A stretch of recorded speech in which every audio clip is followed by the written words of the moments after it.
Hello my dear foodies എല്ലാവർക്കും സുഖമെന്ന് വിശ്വസിക്കുന്നു. അപ്പം ഞാൻ ഇന്ന് വന്നിട്ടുള്ള ഒരു ഇഫ്താർ റെസിപ്പി ആയിട്ടാണ്. ഇത് കീമ സമോസ നമുക്ക് സ്നാക്ക് ടൈമിലൊക്കെ യൂസ് ചെയ്യാം. സൂപ്പർ ടേസ്റ്റ് ആയിരുന്നു, അടിപൊളി ഫ്ലേവർ ആയിരുന്നു. നിങ്ങൾ എന്തായാലും എൻ്റെ ഈ റെസിപ്പി ഫോളോ ചെയ്ത് ഇതൊന്ന് ട്രൈ ചെയ്ത് നോക്കണം. വളരെ ടേസ്റ്റി ആയിട്ട് ഉണ്ടാക്കി. അപ്പം ഞാൻ ഇതിനു വേണ്ടി ഇവിടെ കീമ ഒരു 250 ഗ്രാം കീമ എടുത്ത് കഴുകി റെഡിയാക്കി ഒരു സൈഡിൽ വെച്ചിട്ടുണ്ട് ഡ്രെയിൻ ചെയ്യാൻ വേണ്ടി. അപ്പം നമുക്കതിന് മസാല റെഡിയാക്കാം. ഒരു പാനിലേക്ക് കുറച്ച് എണ്ണ എടുത്തിട്ട് ഒരു മീഡിയം സൈസ് അനിയൻ ചെറുതായിട്ട് കട്ട് ചെയ്ത് ഞാൻ ഇട്ടിട്ടുണ്ട്. ഇതിനെ നമുക്കൊരു 5 മിനിറ്റ് സോട്ടേ ചെയ്താൽ മതി. അതിൻ്റെ കളറൊന്നും ചേഞ്ച് ആക്കേണ്ട ആവശ്യമില്ല.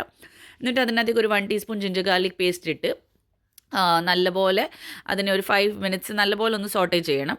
എന്നിട്ട് നമുക്ക് അതിനകത്ത് ക്ലീൻ ചെയ്ത് വെച്ചേക്കുന്ന കീമ ഇട്ടിട്ട് ഒരു 5 ടു 10 മിനിറ്റ്സ് ഹൈ ഫ്ലെയിമിൽ തന്നെ നമുക്കിതിനെ സോട്ടേ ചെയ്യണം. അന്നേരത്തേക്ക് അതിൻ്റെ വെള്ളമൊക്കെ ഡ്രെയിൻ ഔട്ട് ആവും.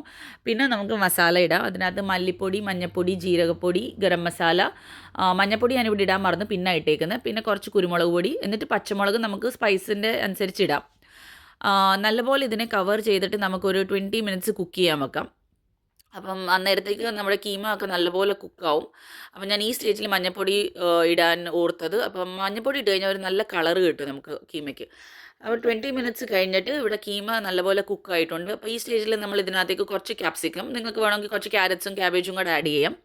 ചെറുതായിട്ട് കട്ട് ചെയ്തിട്ട് പിന്നെ കുറച്ച് കൊറിയൻഡർ ലീവ്സും കൂടി ഇട്ട് കൊടുത്തിട്ടുണ്ട്. എന്നിട്ട് നമുക്കിനി ഇതിനെ ഓപ്പൺ ചെയ്തിട്ട് കുക്ക് ചെയ്യാം. അപ്പോൾ അതിൻ്റെ വെള്ളമൊക്കെ നല്ലപോലെ ഡ്രൈ ആയിട്ട് നമുക്ക് സ്റ്റഫിങ് നമ്മുടെ റെഡിയാവും. ഇതിനകത്ത് ഞാൻ ഒരു നാരങ്ങയുടെ നീരും കൂടെ ഒഴിച്ചു കൊടുത്തിട്ടുണ്ട്, കുറച്ചൊരു ടാങ്കിനെസ്സിന് വേണ്ടി. അപ്പം നമ്മുടെ സ്റ്റഫിങ് ഇവിടെ റെഡി ആയിട്ടുണ്ട്. ഇനി നമുക്ക് സമോസ ഫില്ലിങ് ചെയ്യാം. അപ്പോൾ സമോസ ഫില്ലിങ്ങിന് വേണ്ടി ഞാനിവിടെ റെഡിമെയ്ഡ് സമോസയുടെ ഷീറ്റാണ് എടുത്തേക്കുന്നത്. സ്വിറ്റ്സിൻ്റെ നല്ല ബ്രാൻഡ്, അപ്പോൾ അതാണ് ഞാൻ ഇവിടെ യൂസ് ചെയ്യുന്നത്. അപ്പോൾ അതിന് സ്റ്റിക്ക് ചെയ്യാൻ വേണ്ടി ഇവിടെ ഒരു മൈദയുടെ സ്ലറി ഉണ്ടാക്കിയിട്ടുണ്ട്. സ്ലറി എന്ന് വെച്ചാൽ മൈദയ്ക്കകത്ത് ഇത്തിരി വെള്ളം ഒഴിച്ചിട്ട് ഒരു കുറച്ച് തിക്കായിട്ട് ഞാൻ വെച്ചിട്ടുണ്ട്. അപ്പോൾ സമോസ നമുക്കിവിടെ സ്റ്റഫ് ചെയ്യുക. അതിനകത്തേക്ക് കീമയുടെ സ്റ്റഫിങ് വെച്ചിട്ട് നമ്മൾ നല്ല ടൈറ്റായിട്ട് ഫോൾഡ് ചെയ്തിട്ട് സ്ലറി വെച്ചിട്ട് നമ്മൾ അതിനെ ഒട്ടിച്ച് വെക്കും. അപ്പം ഇത് നമുക്ക് 1 മാസം വരെയൊക്കെ നമുക്കിത് ഫ്രീസറിനകത്ത് ഫ്രീസ് ചെയ്ത് വെക്കും. 1 മാസമല്ല 2 മാസമൊക്കെ ഇരിക്കും, ഇത് നല്ലപോലെ ഇരിക്കും. അപ്പം ഞാൻ 1-2 എണ്ണം ഫ്രൈ ചെയ്തിട്ട് ബാക്കി എന്ത് ചെയ്യും, ഫ്രീസ് ചെയ്യും. അപ്പോൾ ഫ്രീസ് ചെയ്യുന്നതിന് മുന്നേ ഞാൻ എന്ത് ചെയ്യും, ഒരു പ്ലേറ്റിനകത്ത് ആദ്യം ഒരു ട്രേയിൽ ഓപ്പൺ ചെയ്ത് അരമണിക്കൂർ ഞാനിത് ഫ്രീസറിനകത്ത് വെക്കും. അപ്പോൾ നല്ലപോലെ അത് ഫ്രീസ് ആവും. എന്നിട്ട് പിന്നെ ഇതിനെ ഞാനൊരു സിപ്ലോക്ക് ബാഗിനകത്തേക്ക് ട്രാൻസ്ഫർ ചെയ്യും. അപ്പോൾ ഇത് അങ്ങോട്ട് എല്ലാം കൂടെ ഒട്ടത്തില്ല, സ്റ്റിക്ക് ആവത്തില്ല. അപ്പം നമുക്ക് എടുക്കേണ്ട സമയത്ത് എല്ലാം കൂടെ നമുക്ക് ഒന്നിച്ച് ഡീഫ്രോസ്റ്റ് ചെയ്യേണ്ട ആവശ്യമില്ല. ഒന്നും സ്റ്റിക്ക് ആവാത്തതുകൊണ്ട് നമുക്ക് ആവശ്യമുള്ളത് ഫ്രീസറിൽ നിന്ന് ഓരോന്നായിട്ട് എടുക്കാൻ പറ്റും. അപ്പോൾ എൻ്റെ സമോസ ഇവിടെ റെഡി ആയിട്ടുണ്ട്. ബാക്കിയെല്ലാം ഞാൻ ഇതേമാതിരി ആക്കി ഫ്രീസറിനകത്തേക്ക് വെച്ചിട്ടുണ്ട്. അപ്പോൾ ഒന്ന് നമുക്കിവിടെ കുറച്ച് ഫ്രൈ ചെയ്തെടുക്കാം.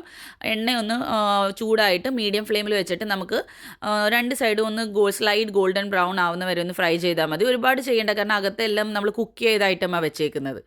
അപ്പോൾ നമ്മുടെ സമോസ ഇവിടെ റെഡി ആയിട്ടുണ്ട്. നിങ്ങൾക്ക് എൻ്റെ വീഡിയോസൊക്കെ ഇഷ്ടപ്പെടുന്നുണ്ടെങ്കിൽ ലൈക്ക്, ഫോളോ, ഷെയർ, കമൻ്റ് ഒക്കെ ചെയ്യണം. Thank you so much.